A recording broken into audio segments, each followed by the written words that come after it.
The impetus for this program really stemmed from Henry and mine's desire to craft a program for just string instruments and voices. We felt like there was so many possibilities of repertoire that worked for this type of ensemble that we had not explored. We had done mostly kind of chamber orchestra type pieces up until this point. The Buxtehude ad Manus cantata we're doing, as well as the response cantata To the Hands by Caroline Shaw. That was kind of the real centerpiece that we built this program around. We wanted to definitely include a Bach cantata, and so we found one of his early cantatas, which is scored for just strings and voices as well. So it was really the impetus of the Bach, the Buxtehude, and the Shaw, and then we filled the pieces in along the way.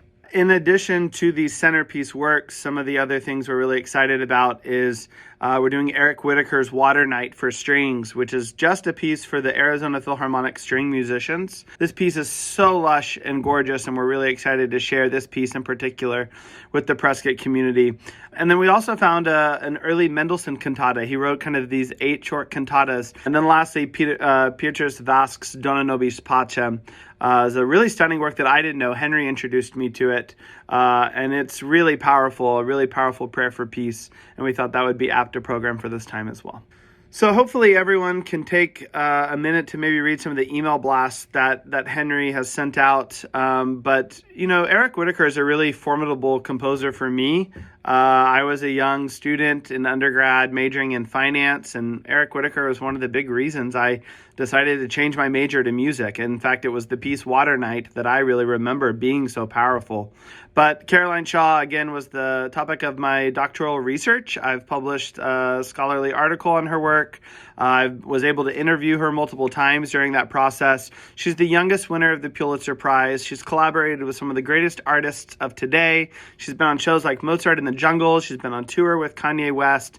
She's kind of everywhere. She's just this phenomenal musician who has so much to offer new American contemporary classical music. And I'm just really excited that we're able to share this piece. This is one of her larger pieces that we're doing, To the Hands. It's a 6-movement work, and it's a response to the Buxtehude. It's why we're doing the Buxtehude. Being able to perform Bach and Buxtehude and Shaw in the same program, it's my favorite type of programming, so I'm really excited we get to share that with the audience. So Arizona Philharmonic will be represented by the string section. There's 6 violins, 3 violas, 2 cellos, and a double bass, as well as an organist, as a lot of our pieces do have keyboard accompaniment along with the strings. Quartz Ensemble is usually 12 singers, 3 on each voice part, soprano, alto, tenor, bass. I'm fascinated by what voices can produce, and I think people underestimate what 12 singers really can pull off. Some people, I think, were skeptical when we said we were doing Brahms' Requiem with 12 singers, or Elijah, even with a chorus of 12 singers. And everyone who came to the concert walked away and I think we're really blown away by the power of just these 12 voices. The other amazing thing about Quartz Ensemble is it is an ensemble of professional choral singers. But a few of our singers are from Prescott. Emily Spencer and Jacob Gilbert and William Volodingham, they all live in Prescott, and they have their careers around the state, Arizona Opera, Chicago Symphony Orchestra, obviously doing their work. But to be able to represent their professional level of skill in their hometown, I know they really love. And then James Grandjean is one of our new singers this cycle. He grew up in Prescott, graduated from Prescott High School. So we're excited to welcome him back to his hometown and show what he's been working on and doing down in Phoenix with groups like the Phoenix Chorale and other groups. So we're excited to feature the local talent as well this concert.